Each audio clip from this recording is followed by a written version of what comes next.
of April, and I call this meeting to order. Going to begin with a roll call. Director Betty Doherty. Here. Director Donna McLear. Here.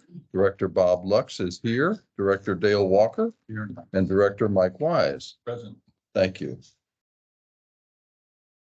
Just so nobody feels that they're being slighted or insulted or whatever, Director Wise has an unmovable appointment, which will occur sometime probably around the 1 o'clock time and he may have to leave. So he's nothing personal. Okay. I've been giving you a hard time. Yeah, it's not a tea time. All right, I'm It's just not. checking. Okay, I'd like to begin with our opening invocation and pledges of allegiance. Heavenly Father, we come to you today as an assembled body. We humbly request that you bless our meeting, our community, and our nation. Help us to work diligently, always for the common good and in the best interest of those we have been elected to represent. Guide us to be insightful and prudent in our intentions, visions, plans, deliberations, decisions, and their fulfillment. Work through us to provide a spirit of welcome to all in attendance, to engage in respectful and thoughtful dialogue and discussion with understanding, wisdom, and humility. If you wish, prior to reciting the pledges of allegiance, take an additional moment of silent prayer or additional reflection in the manner of your preference.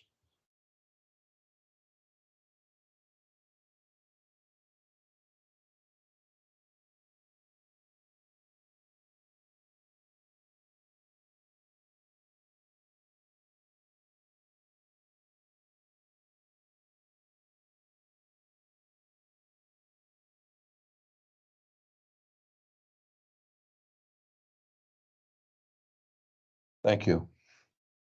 Pledge of allegiance to the United States of America.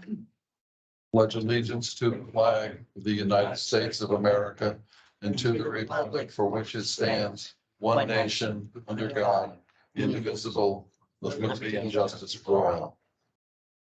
Pledge to the Texas flag. I pledge allegiance to the flag. I pledge allegiance to the Texas, one state, under God, one and indivisible. Thank you. Okay. We have any comments from the public today? Have no listing. Okay, agenda item 4. Any requests for action for relief from the for charges imposed by the district? None. Very good. Yes, ma'am. It's Starbucks. They sent their payment in January. I have the notifications here. They did send it in. We never received it. So they did pay the penalty and interest for April for 5619, and they're asking for relief, and that does fall under the guidelines. I'm not sure I totally understand what you just explained to us. They paid and then they paid again, or we No. billed them again? Okay, We never received it. okay. Okay, so we And noticed them. they've documented that? Okay. And I have all the documentation that from the post office that they did mail it on time, and we never got it. So they paid the April amount, and they're asking for penalty and interest to be adjusted, 5619. And that is in compliance with the policy. Okay, it still requires a board action. Okay. I move we give them relief. Okay, any further discussion on that matter? All in favor signify by saying aye. All opposed, all abstain, motion passes. Thank you, Jeannie. And by the way, we don't get to do this with the way that we handle the consent agenda, but thank you for you and what you and your staff continue to do to keep chipping away at that property tax collection. Yeah, it's an everyday deal, isn't it? And thank you so much. As long as we're handing out kudos, the mathematics, the list of numbers that are page after page, which of course I commit to memory. That is incredible what y'all do. You know, I'm joking about committing it to memory. I can hardly read it. But anyway, it's masterful. Okay, speaking of which, we are now to agendas, items 5 through 10. pages 1 through 17 in our meeting packet, the consent agenda. Let's see, and I get thumb through here. I don't think I.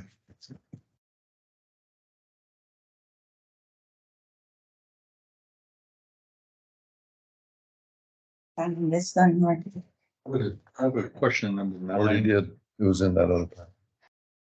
packet. Okay. Yes, sir. Number 9. Did we discuss that in the past? I don't know if we have any discussion needed on that. When you're, On the resolution. This is an annual item. Yes, sir. It's an annual item and we do that every year? Every year. Okay. Answer that question.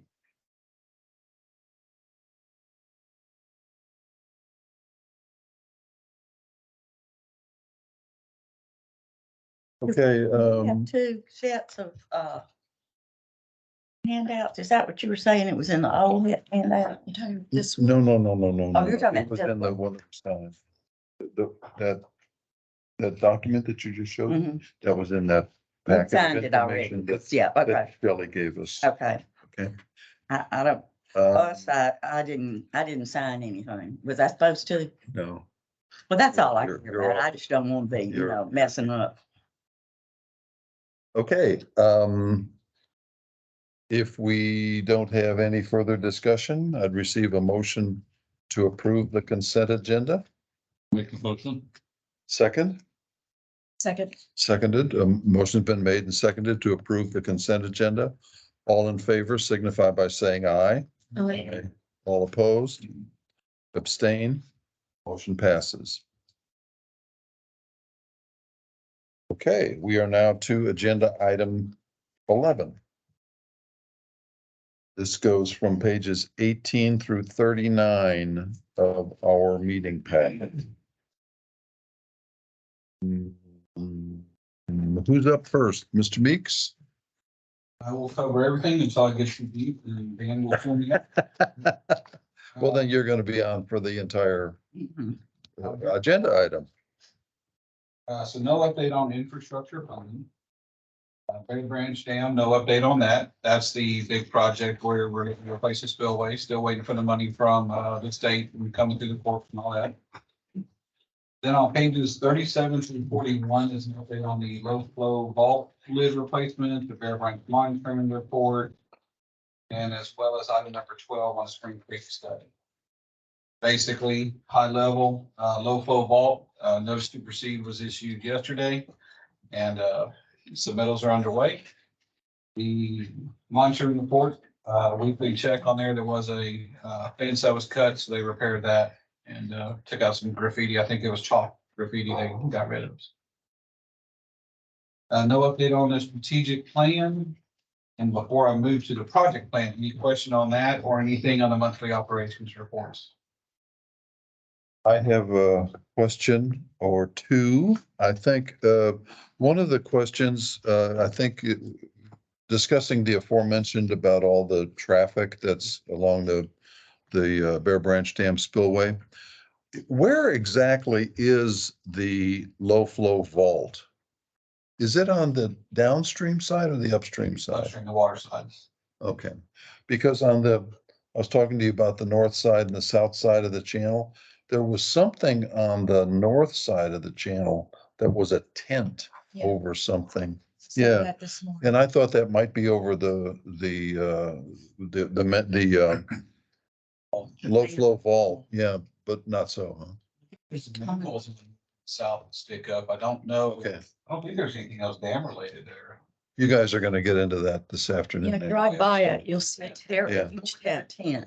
There are Yeah. lots of semis. Yeah, that's on the south side. And trailers that construction people would go in to cool off, Okay. or where the boss is, and, it just kind of goes, it's a lot.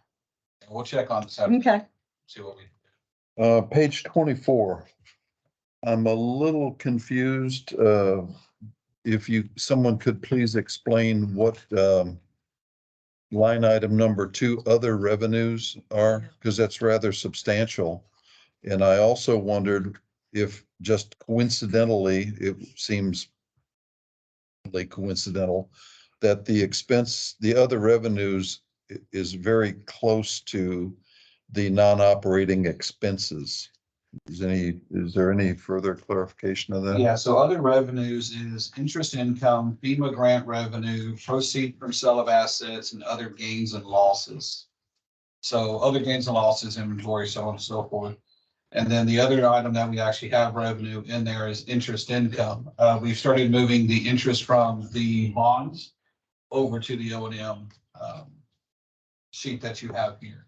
So that's where that's coming from. Beyond that, that gets into accounting that I have no idea why they made that change. But I can definitely get an answer unless, Brian, you have an idea why the interest from the bonds would be pulled over to this page. Interest for on the operating side or? Yeah. Mhm. Okay.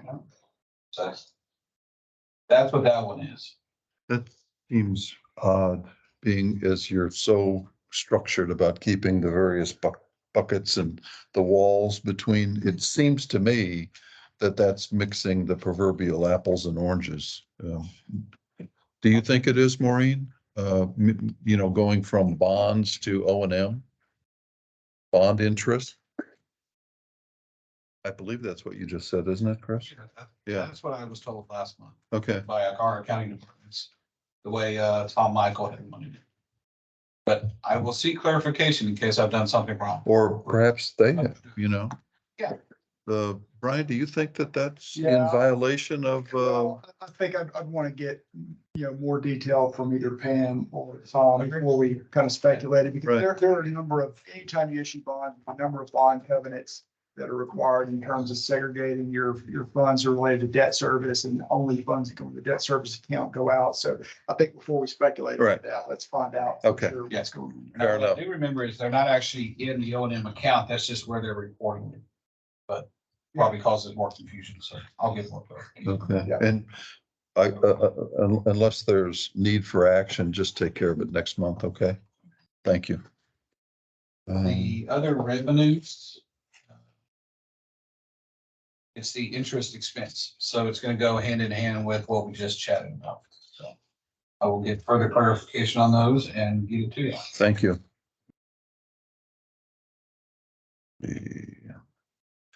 The other thing that I was a bit concerned about, perhaps needlessly, but I'd like to inquire anyway. It appear on page 29 that we have the collective we, the GRP, has a interest in principal payment due on October 1st of $25 million. And it appears as though we only have 14,600,000 in the debt service, 14.6 million at this time. Is there need for concern? I know that you're constantly replenishing that. But that's a lot of money to replenish by October 1st, I think. Or is it not? No, it is, and just to kind of make it worse, this report that you're looking at, page 29, that's as of the end of February, Mhm. right? And so you can see interest payment due on 401, 9.4 million, so from that 14.6, we're gonna pull 9 million out. Then you have 5, you're gonna pull like 20 million, right? Every time we're talking about the short pays and the non-pays being an issue to the cash flows, this is one of the main reasons. And so, is there concern? Yeah, we've made it every other year, but as long as it's a relatively normal year, we should be okay. If not, we have debt service reserve. We do have money in Owens now, the O&M reserve and the R&R fund. So with normal concern, which you just expressed, there's no reason to be overly concerned about default. With the short pays and non-pays, there's always concern of default. That's why if it's a wet year, it could be an issue. If it's a relatively dry year like last year, shouldn't be as much of an issue. Okay, thank you. Does this have anything to do with the failure of some of the constituents of SJRA paying their full, that's what I thought it was. Yeah. That's why I didn't, It's the entire cash flow. that's what I figured. Okay.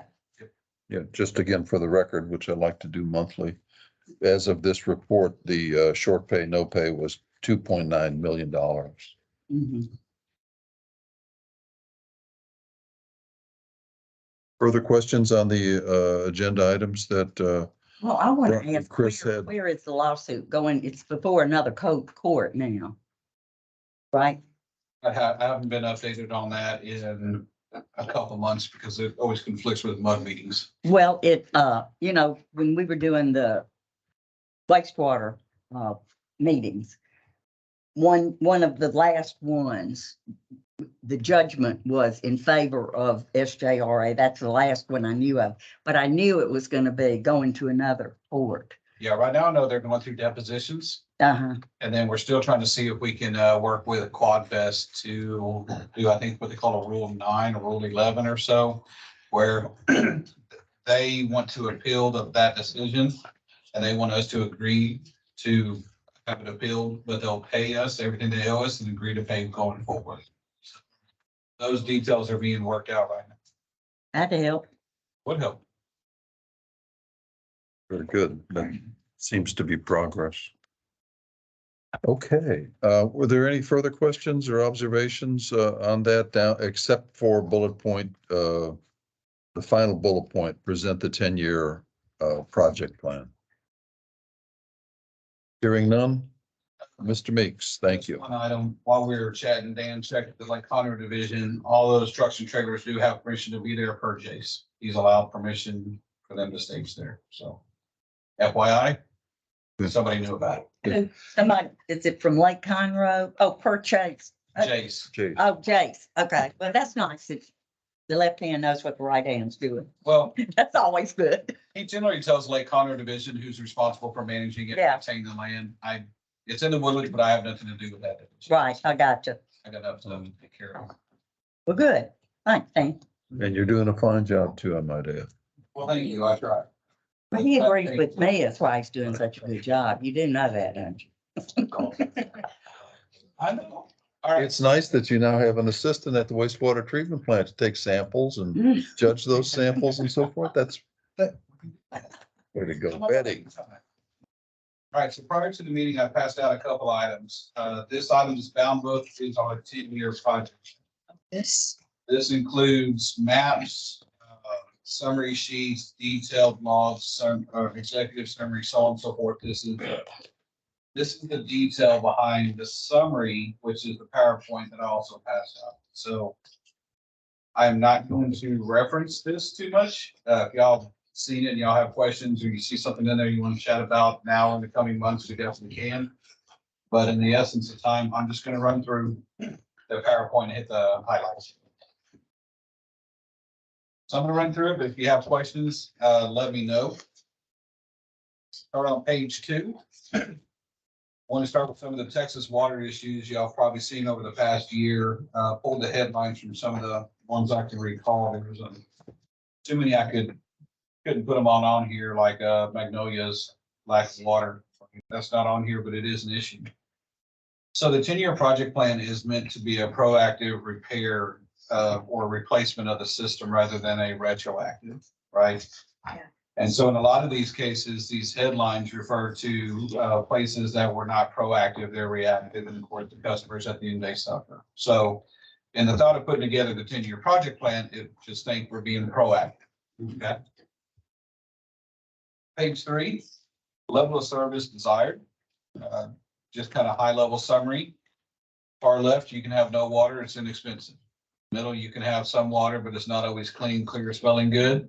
Costs a little bit, but not as much as the picture on the far right where you have water you don't have to think about, you can just drink it and go about your business. So that's what we've always been told is what's desired. Page 4 talks about the level of service experienced. Covers water that's pretty much limited to no service interruptions. You're of course going to have bump in the night here and there. Award-winning facilities as on the River Authority side as well as the mud side with superior water. There's only been one boil water notice in the last 50 years in the Woodlands. That was not due to the River Authority or Woodlands water. That was actually due to one homeowner who had a backflow preventer that was repaired but not done properly. And that happened to be our one sample site. And so when it was sampled, caused a boil water notice for the entire Woodlands, even though there was no issue. Mm. Bottom right picture, outside down line. Water and wastewater is not a glorious business. Nobody really wants to see the wastewater plants and smell it, so on and so forth. So we try to do everything we can behind the scenes, flying under the radar. So water's always there, sewer is always gone, and nobody has to think about it. Pages 5, 6, and 7 talk about the asset management plan, how we determine projects. What I'm going to do is I'm going to flip to page 6, kind of bounce between 6 and then off to 7. Page 6 shows you that we look at 3 main things. We look at the likelihood of an asset failing, the consequence of that asset failing, and then if there's any mitigating factors that we can use to reduce the likelihood of it failing or the consequence of it failing. In a lot of cases, we can't identify good measurable ways to reduce the likelihood of something failing, besides just regular like oil changes and stuff. But with the consequence of something failing, if there's a water line, if there's one water line that serves St. Luke's, and that's a main consequence, right? If it goes out, then St. Luke's has no water. Are we done at line would be a mitigating factor. So that would help reduce the consequence of failure, so it doesn't move to the top of the list to be replaced. So we take those 3 different items, and you can see the equation at the bottom of page 6, likelihood of failure minus mitigating factor times the consequence of failure minus the mitigation factor. We do that and we end up with this business risk exposure. That number helps us sort all the projects. That is on page 7. So every project, every asset, every year we look at it, we update the likelihood of failure.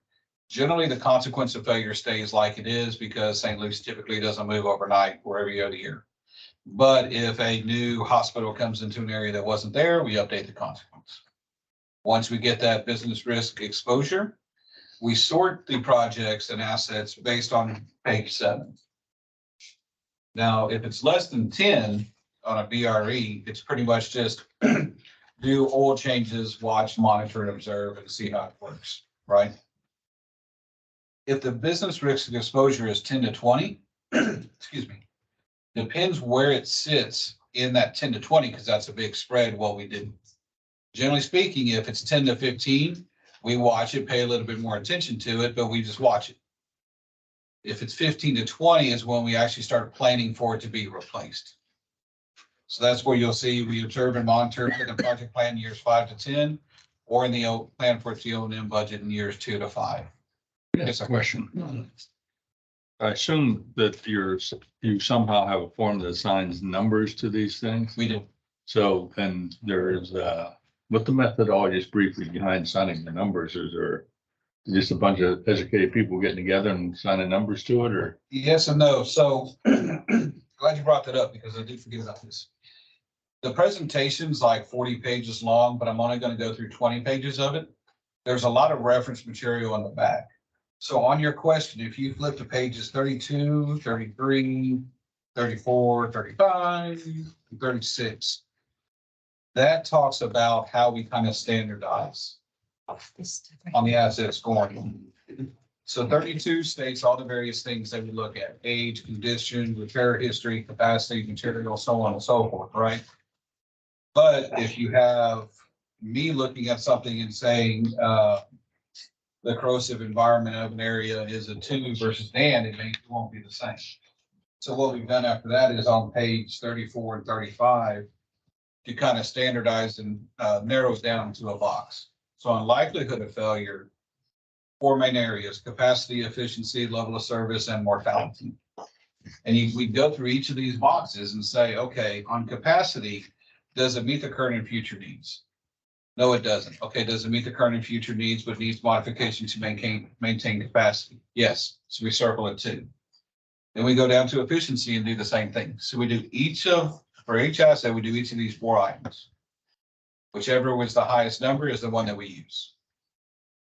Then when we go to a consequence of failure on page 35, it's more of a triple bottom line approach. We do the same thing. Public image, loss of service, health and safety, water quality, environmental hazards, so on. So we assign numbers, multiple numbers to each of them. And for the most part, you can look and see if health and safety.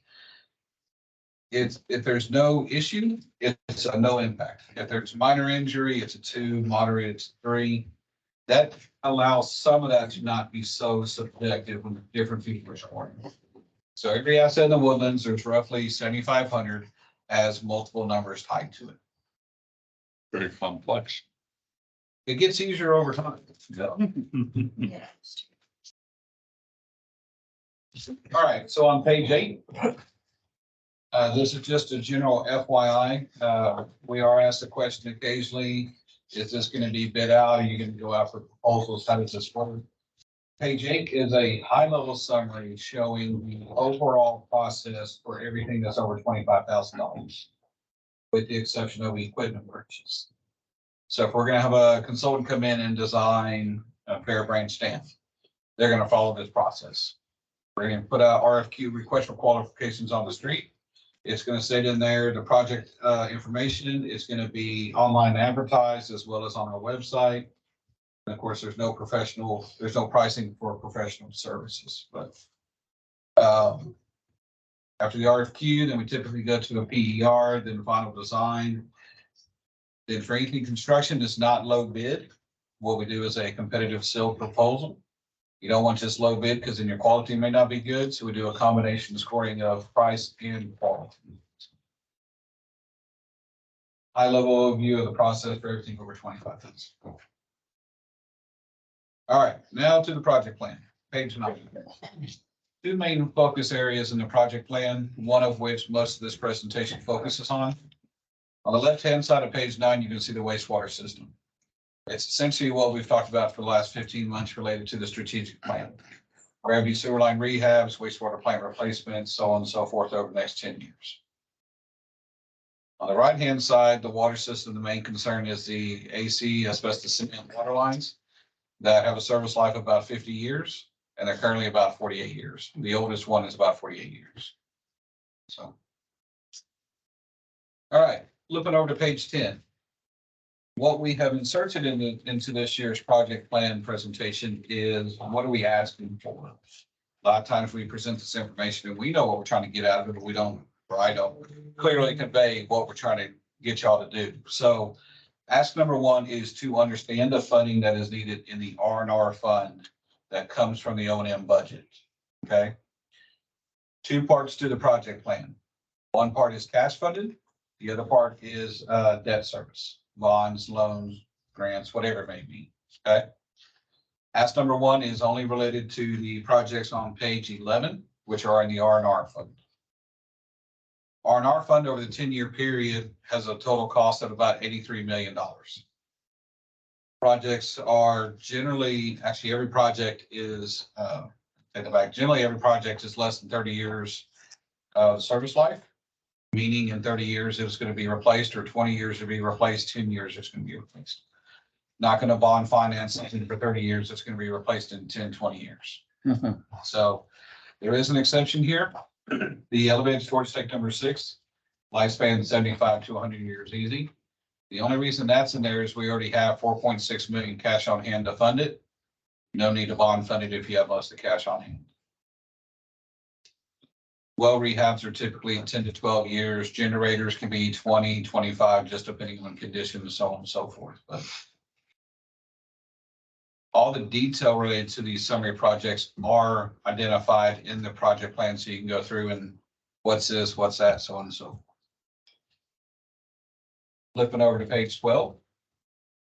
Page 12 is another summary of the R&R. So $83 million is needed over the 10 years for all the projects on the previous page. But we have $21 million in the R&R currently to pay for projects. Stuff like the land acquisition that was approved in March with the MUDs and the trustees. That $10 million is there. 4.6 million for the elevated storage tank is there. And then can't recall what the rest of it is. So the $83 million is needed. We have $21 million cash on hand, which means over the 10-year period, $62 million in cash is needed. Okay. Why that matters is our current funding, as it's underlined in the last chevron there, current funding is $6 million a year, meaning in the current O&M budget, we're already funding $6 million. So looking at this, and as far as we can tell going forward, it does not appear that $6 million needs to increase, which is good. Questions on R?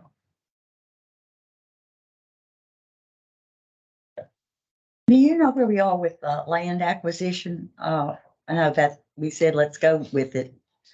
Has that started for the wastewater treatment plant? It has, Dan has issued the NTP to, the project manager, I guess, Victoria is. Yeah, kind of, it's more of a project program manager, that's gonna manage survey aspect, the legal aspect, the landowner coordination, consultants.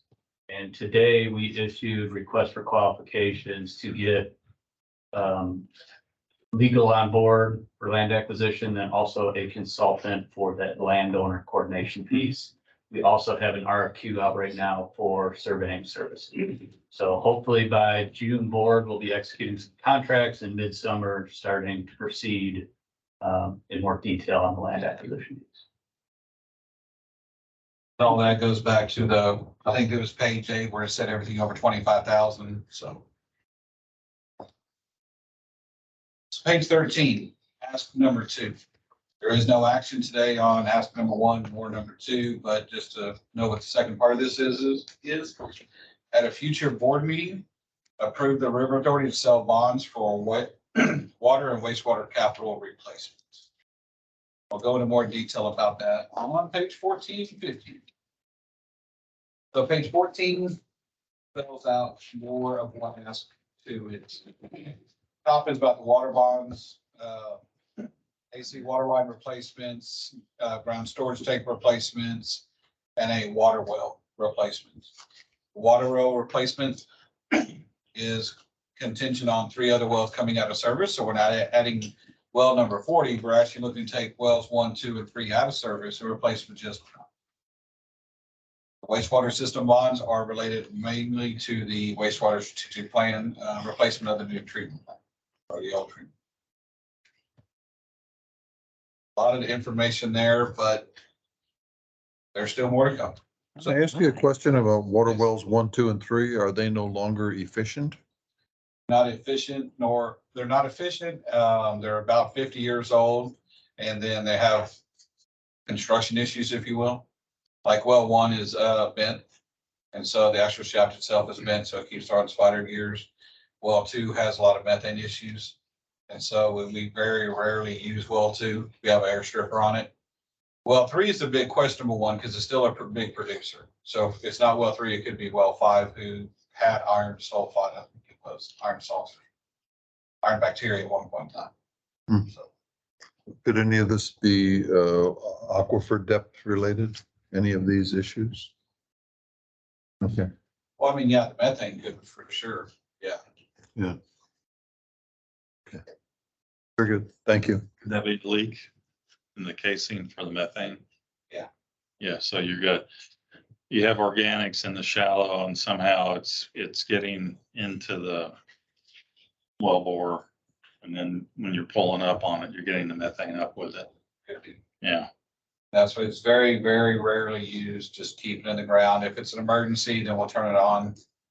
Do you leak it and light it or what do you do with it? No, it's got a little power thing there with the media and the air bubblers and all that stuff. Okay. But flare right in the middle of the woodlands might not be a good idea. Well, that would require a special permit, I'm sure.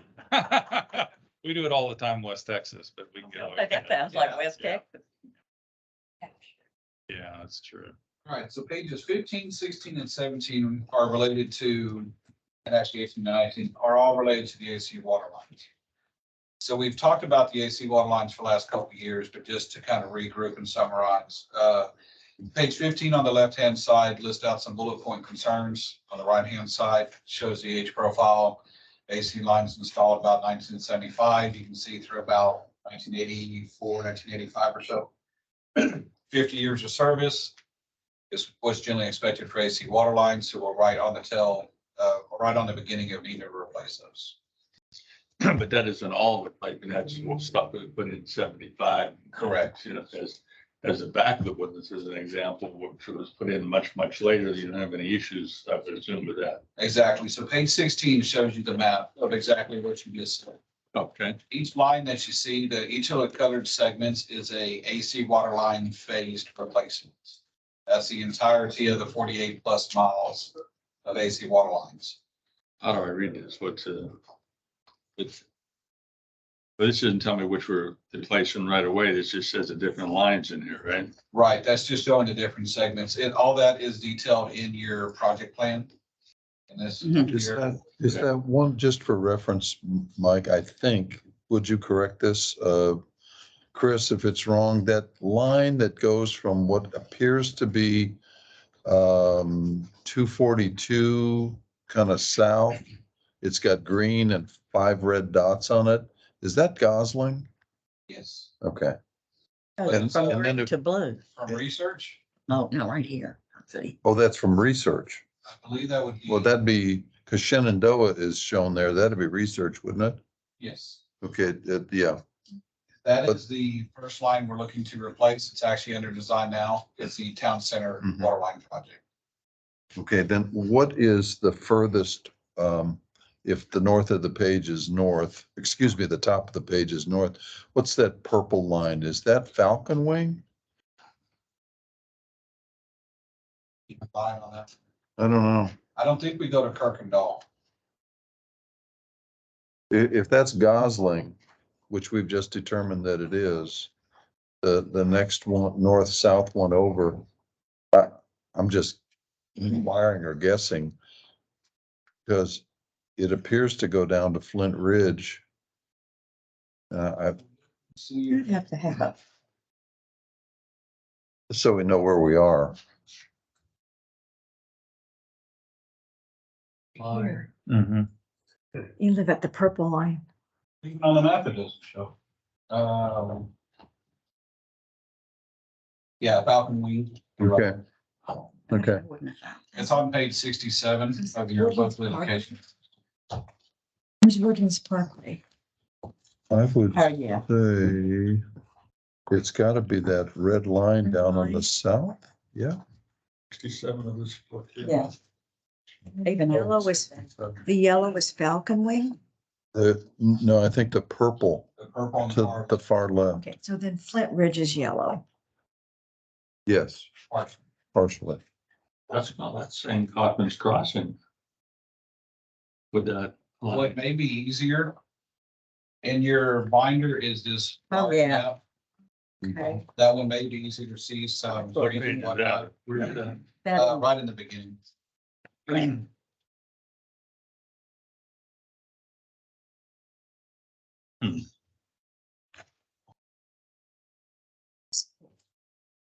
But there's 120 miles of distribution line in the Woodlands division, and the AC water line is 48 miles of that, so. A good portion of the Woodlands is still PVC, HCP. Just like- Oh, your map folds out, and I don't have a fold out map in here. I don't see it. Or is that just because you're the Doesn't head man in appear to. charge? And change. I don't know, I picked one up out of there. Ours, This is right, I want to see ours this. don't fold. Oh. Where was that, right in here? The need to know basis, Chris. Well, would We you don't mind, need to know. would you mind repeating what you just said about the number of AC lines and, There's 48 miles of AC lines and 120 miles of total line. So that leaves 70 miles, give or take, that's PVC or non-AC. Mhm. So, Mhm. AC is the oldest. Right. So I have an article, I don't mean to segue, that came from USA Today, April 7th about, and this is happening in Pennsylvania, so I know it's not happening here. They're restoring their lines by replacing a casing, and that it's causing like fumes coming out. Like, means I can have someone make a copy and pass it around. Yeah, I appreciate that. A fume producing lining restores aging infrastructure. but it's making neighbors sick. It's all about pipelines and water lines being replaced. So I'd like to take a look. Yeah, that'd be good. I don't know who I could get. My printer wasn't working well at home, so. Shelley, would you feel we can? It's on this, and then the continuing part is page 6. Okay. And I was concerned if Yeah. we were going to ever use that technology. As you do is they insert like a plastic liner inside aging pipes or something Okay. like that. I'm not explaining it right. So on the sewer side, and there is some of that in the booklet, we do CIPP, cast in, Cured in place. here in place. What's the other P? Thank you. It's Mhm. been a while since we did it, man. And that's basically what it is. It's a Period in place, right. it's a sock that goes in essentially and it heated or steam or whatnot, and actually cures to the sides Mhm. and creates a new hose pipe. We stopped using steam on that ages ago. I say ages ago, like 5 to 7 years ago, because the steam did definitely have the solvent smell. Smell like you're down in, Deer Park, Pasadena area. And there was nothing wrong with it. It smelled. And so people had concerns. So we've started using hot water for that, and there wasn't as much of a smell. Okay, I just think that I'll just have you all look at that article. Now, on the water side, we're not looking to do that, because part of that is once you put that sock in, you reduce the capacity of the line a little bit. On the water side, we're looking to use HDPE, which is kind of like PVC, but it's a little bit more flexible, and pipe bursting. So we're gonna have the pre-made pipe here fused up top, just like y'all seen that yellow pipe going down Grogan's Mill, the gas line? Yeah. Just like that, but bigger, right? And so by pipe bursting, we're gonna insert into the old pipe, a little pipe head, and it's gonna do this number as it's going, break the old pipe, and then pull the new pipe through it. Ah, uh-huh. Breaks through the asbestos concrete. It does. And then how do you recover that? You just leave it underground? Dig it underground. Okay, If we dig it up, then, worse. it's way worse. If we leave it there, in certain places, we'll go through, we'll grout it in place. But besides that, leave it in the ground, it's not as hazardous sitting in the ground. So you're bursting that pipe and pulling, so you can pull a bigger pipe through that too when you burst it. If you didn't burst it, you'd have to be a smaller pipe going through there. Exactly. Because one of the first things we do when we're replacing a water line is we run a water bottle, say, what size does this line need to be? And most of this everything on Grogan's Mill stays 12-inch. 6 Pines needs to go from 12-inch to 16-inch. So if we could go down to an 8 or a 10, then we can go in the old pipe and just line right in the middle of it. Right. But since I need to keep the same size, got to pull the pipe through. So And so this new type of light PVC, it's not as brittle as PVC gets over time, right? correct. What's the lifespan on those? PVC and HDPE are both 75 plus years. Okay. No. Irony of it Even I is, it's won't not do gonna that. have 75 years. So you're guessing. I mean, really. See if she wants to look at that now. All right, so that takes us to page 20. Page 20 is a summary of all the water and wastewater bond related items. So on the water system, everything we talked about, including the Woodlands Parkway line, which I'll cover here in a second, $230 million over a 10-year period. The wastewater system is $320 million over a 10-year period. Wastewater system includes everything you saw in the wastewater strategic plan, just put into our 10-year project plan. So on the Woodlands Parkway water line, this is the PVC line that was installed 20 years ago that runs from Kirkendall to 2978. We had 3 to 4 breaks a year for a number of years there, put into the project plan. Knock on wood, we have not had any breaks over the last 18 months. Why is that breaking after only 20 years? Or construction is what we're finding.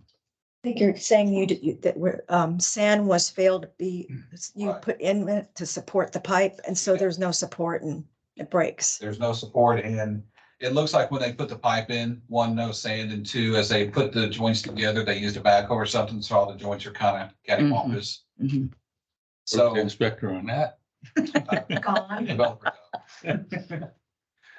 So, but we may have got all the bad issues. We don't know. It's been 18 months. So what we've done is we've taken that project and pushed it out to, it's about 2032, 2033. So it's one of those projects we're just gonna watch, monitor and observe and see what happens. If it continues to break and then we start having issues again, then we'll bring it back forward.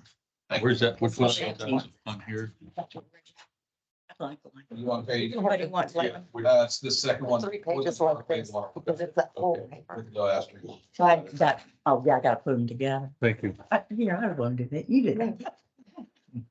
I didn't do it before I came. Jelly. Okay. We'll take a look at this. Page 21 is the entire summary, everything put together. This is the water bonds, wastewater bonds, water, cash funded, wastewater cash funded. Put it all together, 632 million over the 10 years. This does not account for the cash we have on hand.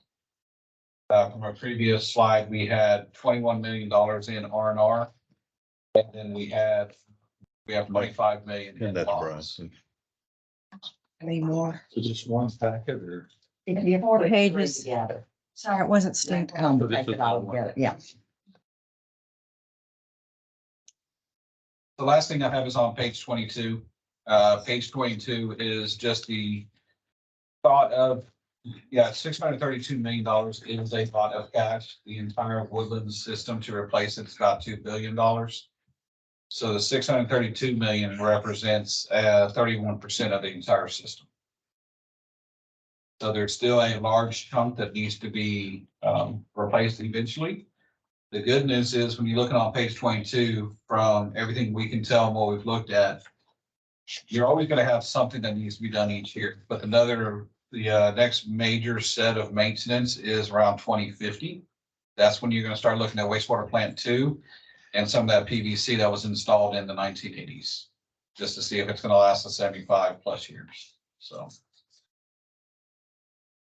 no action today, but we are looking sometime this year to bring supplemental agreements to each of the MUDs to allow us in the future to purchase bonds to pay for the bond funded items that we just talked about. Now, these bonds are more than just MUD 60. Correct. They're River Authority bonds and they're going to be put into the wholesale rate and everybody will.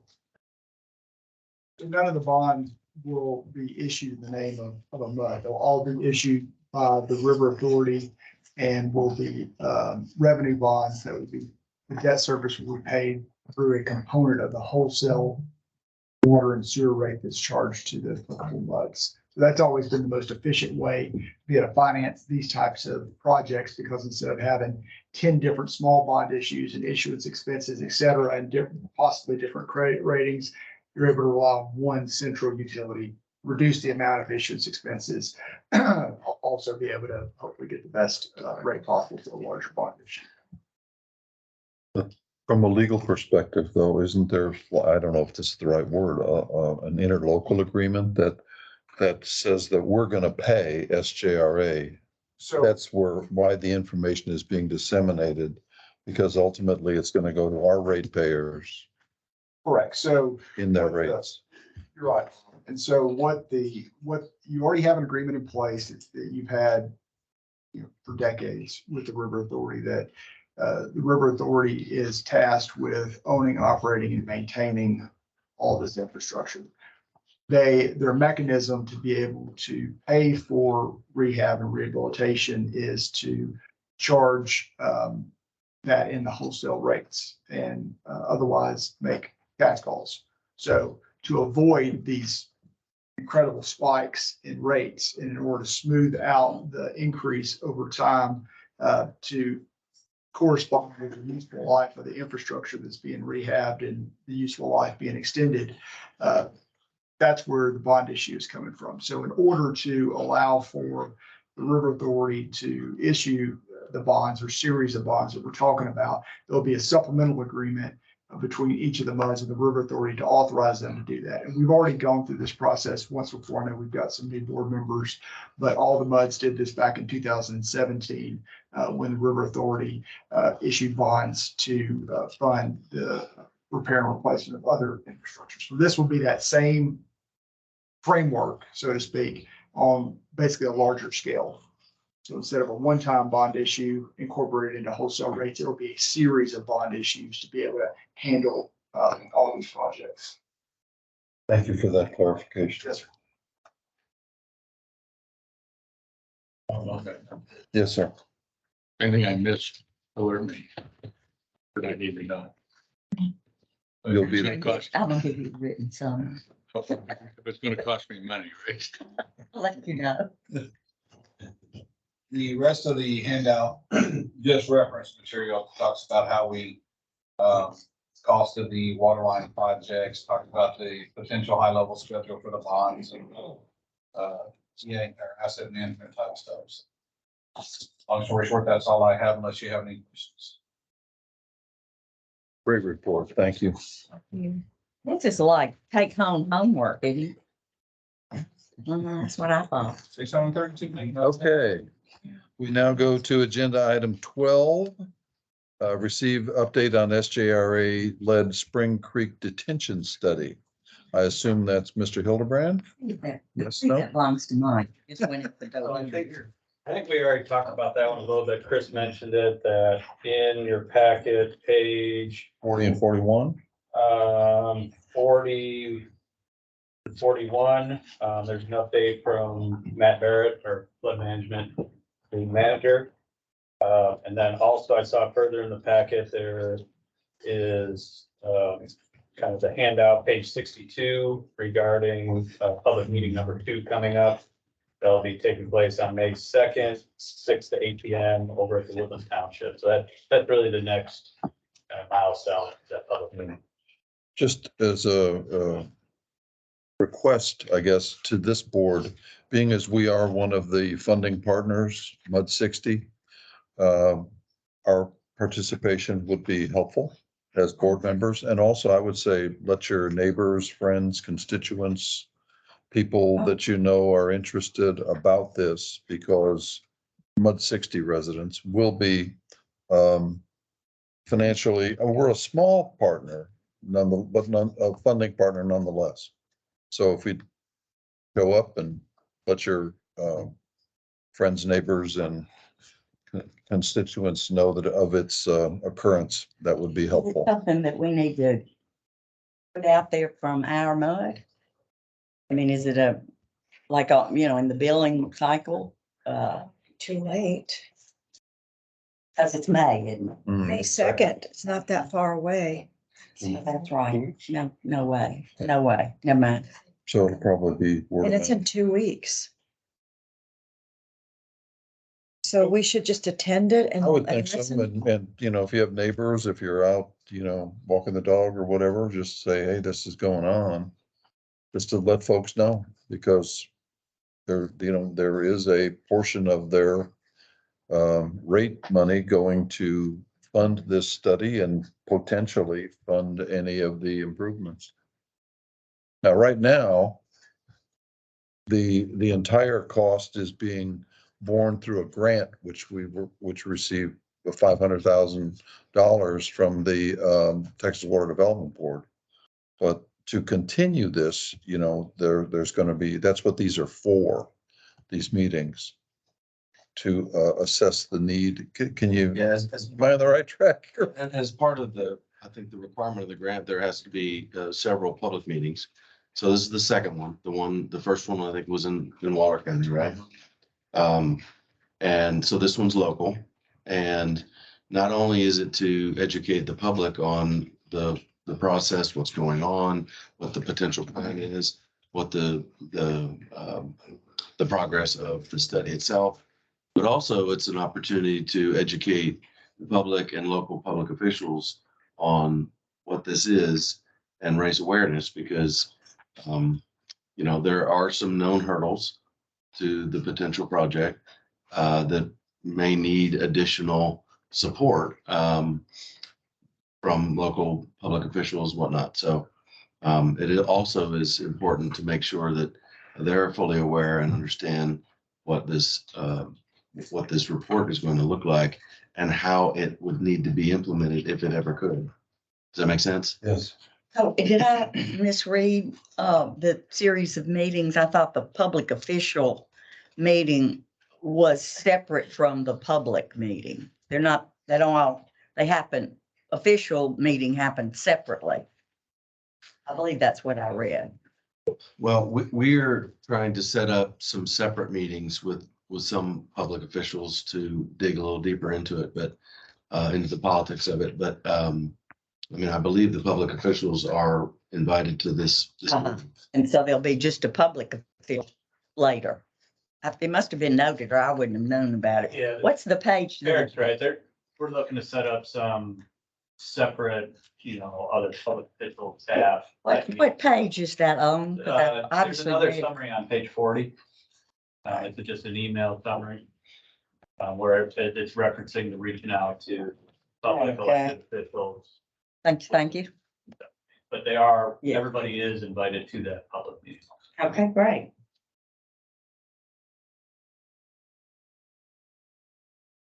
Okay, further questions on Spring Creek Detention Study? Move to the attorney's report. Brian, please. So Turner's report is primarily consisted of legislative session. So as y'all know, that is continuing to go full bore right now.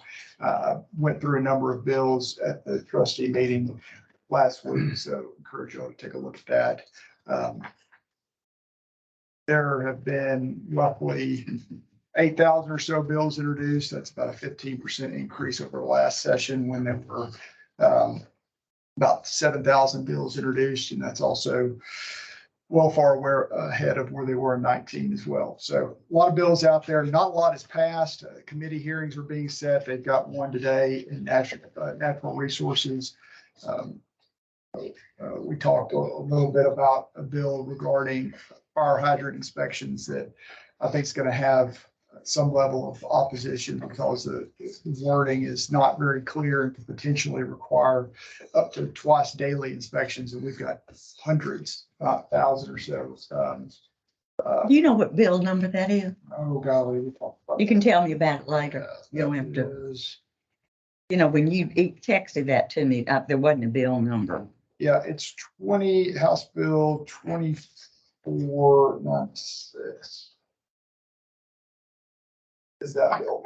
Okay, So thank you. watching that one, but there's a number of other bills out there. We talked about the legislation that would potentially change the qualifications for directors. That has been voted out of committee. That would not allow for folks that don't own property in a district to be able to be a director anymore. So right now, again, you could rent either a home or apartment and still be able to serve. It's the legal requirement is own property subject to taxation or be a resident. So it would require you to own property. So that has made its way out of committee. That was House Bill 1793. So we're watching that to see what happens on a vote there on the House and then what would happen on the Senate side as well. House Bill 3507 is a bill that would increase the thresholds for advertising for construction projects because they're not benchmarked to inflation. Right now, anything over $75,000 has to be publicly advertised and advertising in newspapers. So it's pretty expensive. Between 25 and 75, currently you get 3 bids. Anything over 75, you have to competitively bid. Anything under 25, you can just solicit a bid and go forward.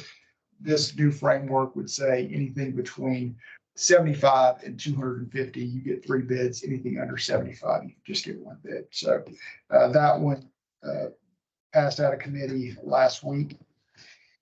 Are you watching this morning, the 8 o'clock meeting? I've been in here. That's what I thought. So you got somebody else on that Right. job.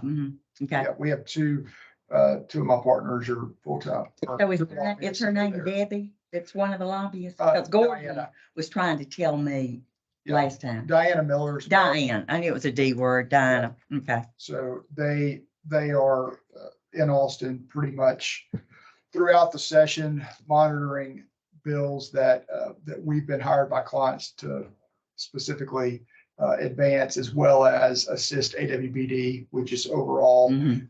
monitoring of legislation that could impact water districts. So, I know it surprises you, but I have an opinion on all those bills. yeah.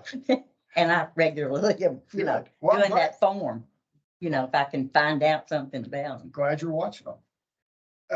There's a bill, House Bill 3811. It also got out of committee last week that would expand the ability to use video conferences for board meetings. Right now, as we've talked about, we're extremely limited. We had quite a bit of flexibility during COVID when we were able to meet remotely, as y'all know. Once the governor required us to go back to the default rules under the Open Meetings Act, that flexibility ended, and you're in very limited circumstances can you have a remote meeting as a MUD board. So there's a bill that is advancing to try to provide some more flexibility there. So we'll see where that goes. Let's see, there's a bill that actually has already passed the Senate, Senate Bill 175, that would prohibit the expenditure of public funds for lobbying efforts. So that's got a lot of support on both sides, both for and against. On the against side, it really hamstrings the ability of public entities to be able to advocate without just having to have staff or elected officials go and camp out and spend time in an instance. So that would significantly curtail the ability of entities, including water districts, to go directly advocate for legislation. To be seen what the final legislation that would have to be passed by the House and the Senate, how far that would go, if it would even go so far as to prevent entities such as AWBD from spending funds for lobby efforts, but it's certainly a consequential bill. So that one's So out her there. comment on that, that what that would do would then turn all of the ability to lobby over to corporations, Correct. contractors, Correct. and totally cut municipalities out of the having a voice. And there's a backstory. There's been a lot of, as y'all seen in the news, there's been a lot of friction between the state officials and some municipality officials. And TML is a very strong lobby effort. And this is, I think, part of what's really driven this is that conflict there, but it's a very broadly worded legislation that would not just pick up, municipalities that are perceived to be bad actors by state legislatures. It would be across the board. Oh, it's mostly the municipalities that they're in disagreement with, or the municipalities don't want a lobbyist, or they do want. No, they do. They Yeah, do. that's And the what I- lobbyists are very strong. Uh-huh. And they've been able to prevent some of the initiatives that some of the state lawmakers have wanted to use to rein in the powers of municipalities Mhm. that are, perceived to be not in line with what the state government. So what bit is that? That's passed out of the Senate, so now it's got to go to the To House? the House, correct? Okay, and you know what committee it's assigned to? No, I don't think it has.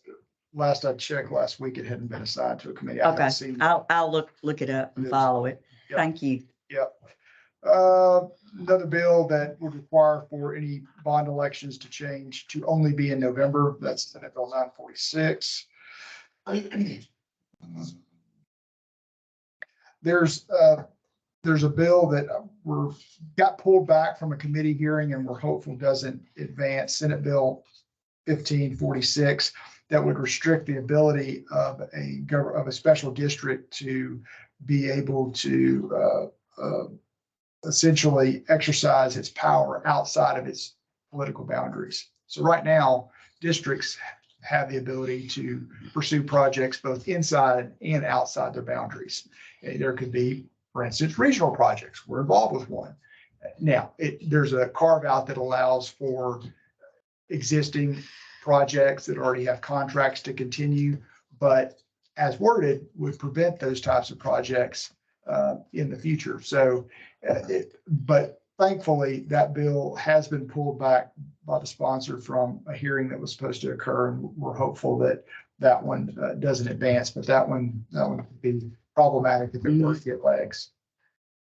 I have not seen any updates recently on House Bill 3820 regarding the North Harris County Regional Water Authority. I know there's been some concern among some of the mud directors in the Woodlands about that bill. That's the bill that would essentially remove the North Harris County Regional Water Authority from the purview of the Harris Galveston Subsidence District to, give the North Fort Bend more freedom if they want to pump more, to be able to do so. So there's certainly some concerns in the Woodlands about that and what it can do to subsidence, et cetera. So we've been tracking that bill. It was referred to Natural Resources Committee, but it was not on the list for the hearing that started this morning. So to be determined where that one goes. So that's a highlight of a couple of them. I know there's a whole lot more. I mean, you got 8,000 bills floating around. That's just a kind of a snippet, but Thanks. that's all I have on the attorney's report. That's very good. Thank you, Brian. Agenda item 14, consider and adopt a resolution concerning developed district status for 2023 tax year. Yes, so this is the annual 44 and 45, 43, 42, 43, And 44 and 45.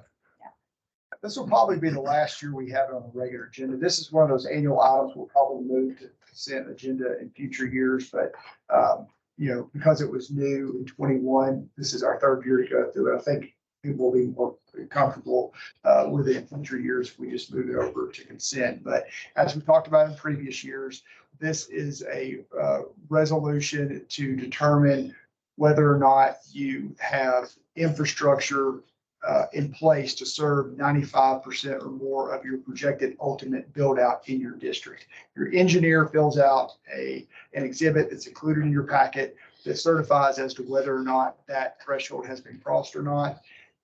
The threshold matters because of Senate Bill 2 that was passed in 2019. It created a two-tier, technically a three-tier, but one rarely if ever applicable. So in our world, there's a two-tier structure, which is a developed district and a developing district. Historically, districts could increase their O&M tax revenue generated on an average homestead in their district. So the additional revenue that would come from that home's value could go up to 8% per year. And if it went over that, then residents could petition to force a rollback election to get you down to that 8% number. So part of Senate Bill 2's effort was to rein in increased property taxes. And so there were two, and that's part of what the Senate's saying now when the House is looking to change the structure on how appraisals are handled. The Senate is saying, we've already done this 3 sessions ago. And we addressed it by restricting how much additional revenue. It doesn't matter what the appraised value is on the property. What matters is how much revenue is generated. And they put this additional restriction on how much revenue political subdivisions can generate without being forced into an automatic rollback election. So historically, it was 8%. If you went over that, voters had to petition to force a rollback election. After the bill was passed in this two-tier structure, if you're a developing district, you keep the old structure, still 8%, folks still have to petition to force an election. If you're a developed district, which now you are under your certification, you're a The first year, isn't it? correct, it is. You are now subject to 3.5% rollback rate, much less than the 8. And as important, if not more important, if you exceed that 3.5% amount, then you are automatically subject to a rollback election. There's no petition requirement. So we watch that very carefully at tax time. So you make this designation now based on the information from your engineer, and it comes back around in the fall when you're receiving your tax rate recommendations, because we'll work with the financial advisor and Jeannie to make sure that all of our districts have recommendations that either, if possible, under the budget, don't exceed that 3.5% number if you're a developed district, so you're not automatically forced into a rollback election, or if there's a possibility that you would be, that you are aware of that before you take a vote on your tax rate. there's a little more nuance there. You can have an unused increment that can push up that 3.5. Like, let's say in year one, you don't do any increase. Well, in year two, you can basically bank that 3.5% from the prior year and tack it on to do essentially a 7%. I'm oversimplifying it, but you can pull that forward to where cumulatively, I think it's a 3-year period. It's got to be 3.5% per year. So y'all will now be a developed district. We do this every year because facts can change. You know, you can annex a big piece of property. I doubt you are going to. That wouldn't be developed yet and would need new infrastructure that could throw you back into developing because you could go back under that 95% threshold. But other than that, other than you adding property or having some sort of significant redevelopment that increases the amount of capacity that you need, then you're going to be developed from here on out. This says where this all comes together. Help me if I'm off base here, Brian. On page 15, where we have our 2022 total tax rate, we've got 0.1000 of our tax rate is for debt service, but the O&M is 0.155. Now that would affect that, would it not? So Would, depending on the average homestead value. So if, for instance, the average homestead value went up by 5%, then you would have to lower your tax rate to not exceed the 3.5. right. If you stayed exactly the same, let's say there was no increase from the average homestead, then you could increase your tax rate in theory by 3.5%. By an amount that would 3.5. generate 3.5% more revenue. Mhm. If, for instance, you had a reduction in your property values, then you could go up more than that. So it's all driven by revenue, which is a function of how much is a home valued at. So it modifies each year depending on what the appraised value is. So does that answer your question? Yes, correct me if I'm wrong, but it appears to me if we're at 5.5 cents on O&M and with ever increasing inflation, cost of doing business, cost of maintenance, we're really being squeezed You now. absolutely are. You're absolutely Right. And so, and we talked about that some when this bill first came out, because historically, this is more for Dale and Donna, because I know y'all are newer directors. Historically, we had the conversation at budget time about, hey, in the Woodlands, we usually have increase in property values. We live in a good community. People want to move here, and there are houses, so supply and demand drives prices up. And so you're blessed with the ability to have a decision between, hey, we have increased costs. Do we want to leave our tax rate as it is and basically be able to use what we call appraisal creep, additional tax revenue to pay for this additional infrastructure? Or do you, potentially reduce your tax rate, but then you got the same expenses either way. So then you have to raise your retail rates. So one of the reasons we've been able to keep our retail rates so low for so long is because we've been able to rely on that increasing appraised value and rely on that maintenance tax revenue to be able to fund our rehab and replacement of mud facilities. Well, those days are over after SB2, and you are getting starved from a tax rate perspective if you're a developed district on your ability to generate O&M revenue to pay for this infrastructure. So it doesn't leave you with much, because 3.5% on, especially as you drive your tax rate down, that is a much smaller number. So you really are forced to use your other levers.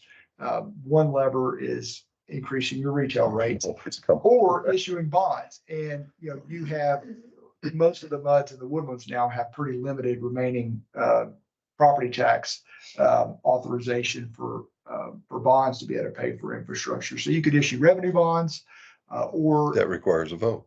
No, not revenue It bonds. does not. No, not revenue bonds. Or you can just increase your retail rates to pay on a pay-as-you-go basis. So that's pretty much what you're left with after SB2. Thanks for that. Yep. Update clarification. So There's no reason.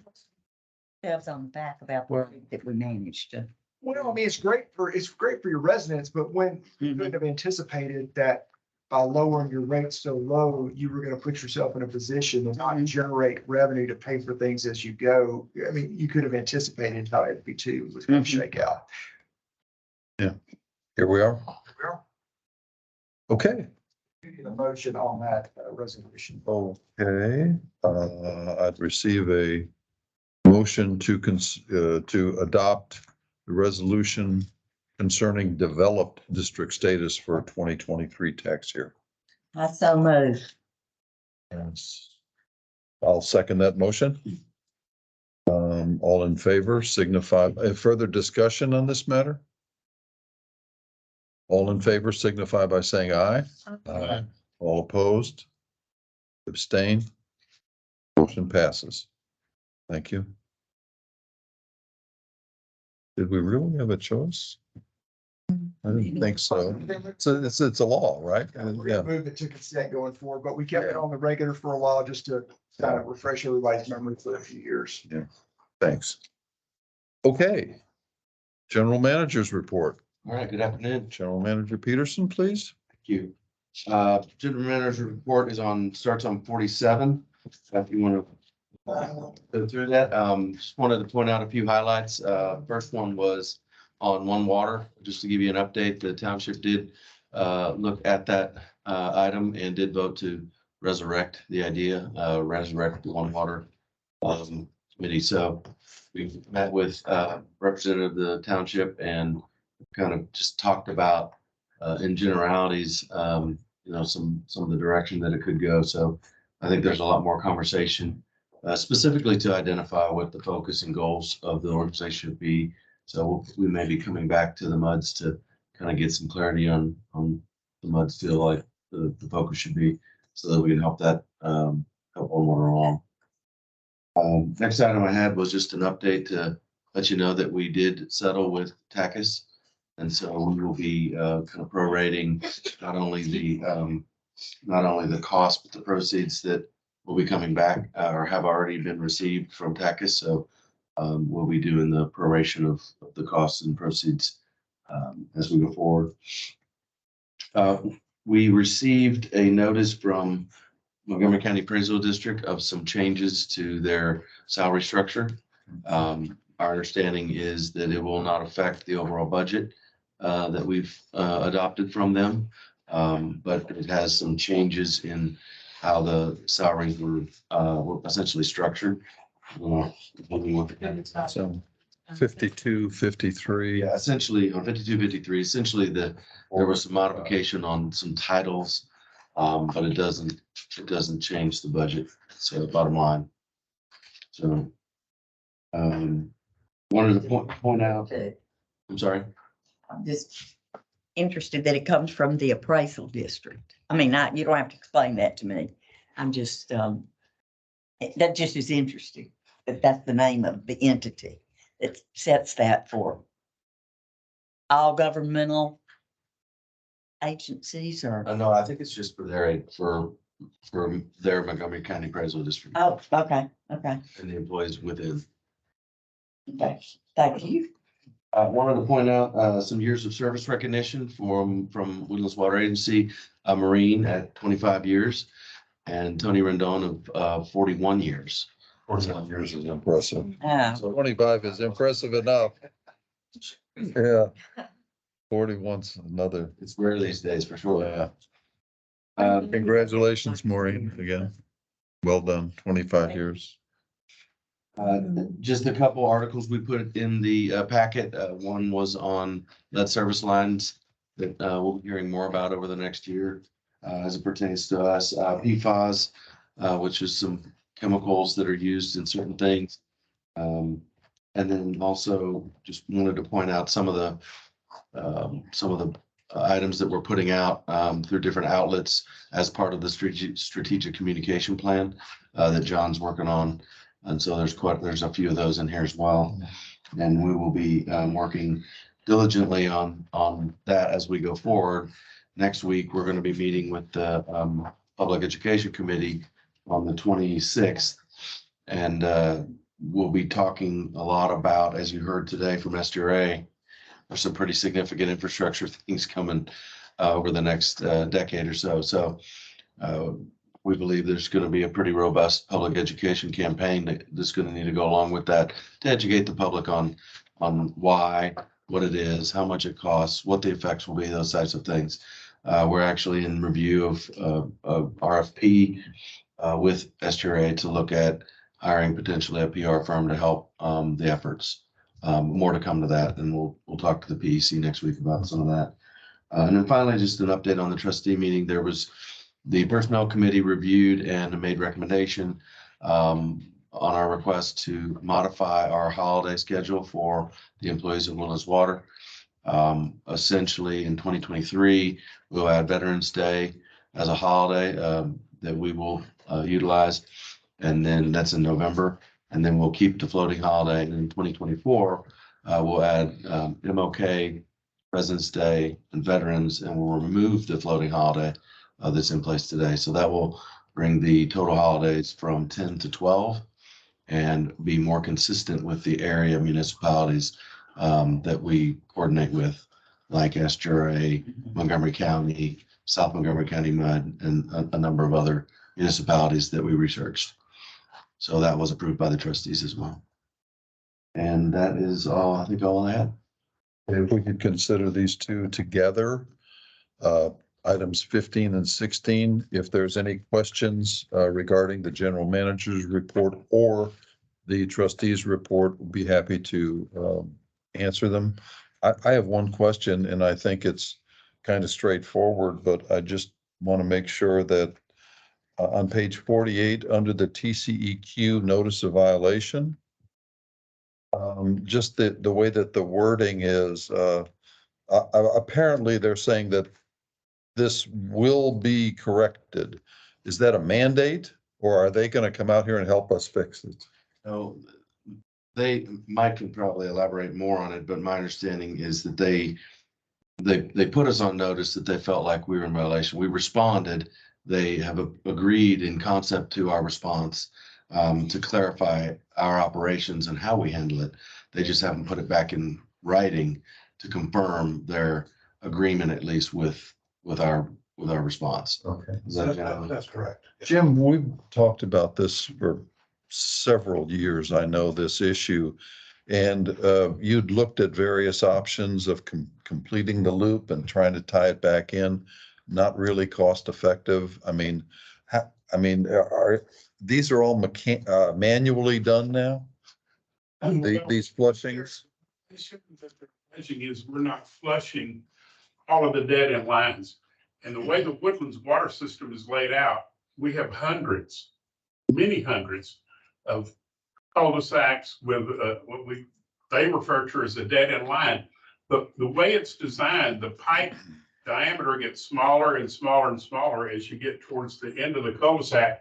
And usually there's a residential service or two that is very near the end of that. So there's no water quality issues.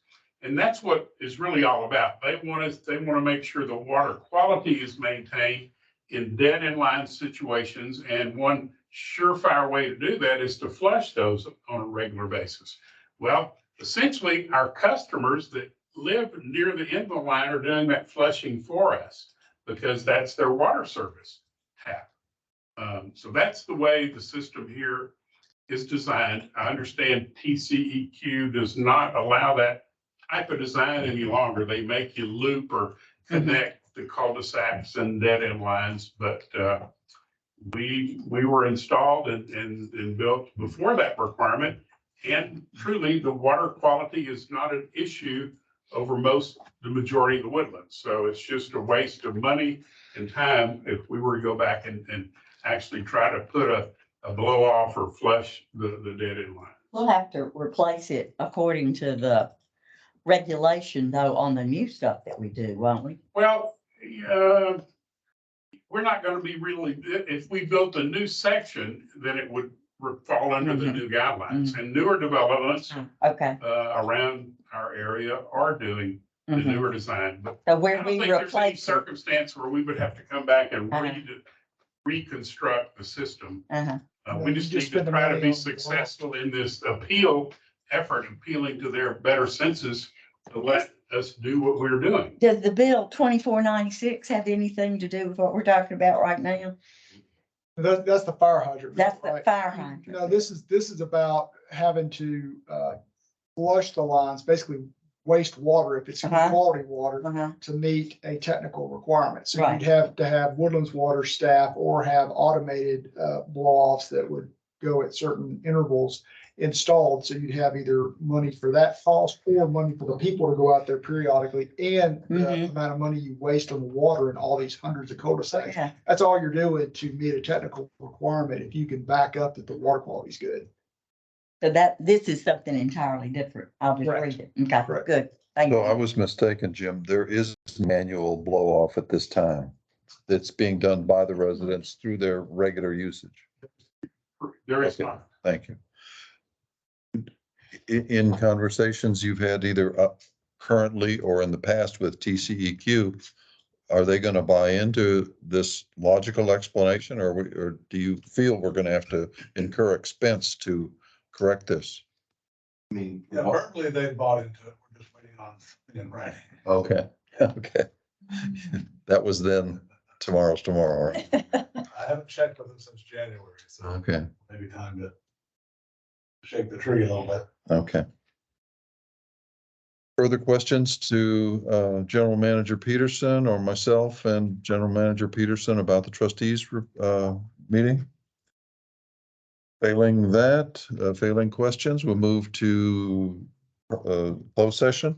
Closed session is not required. Reconvening is not required. Discussion of matters for placement on future agendas. Does anybody have anything? See.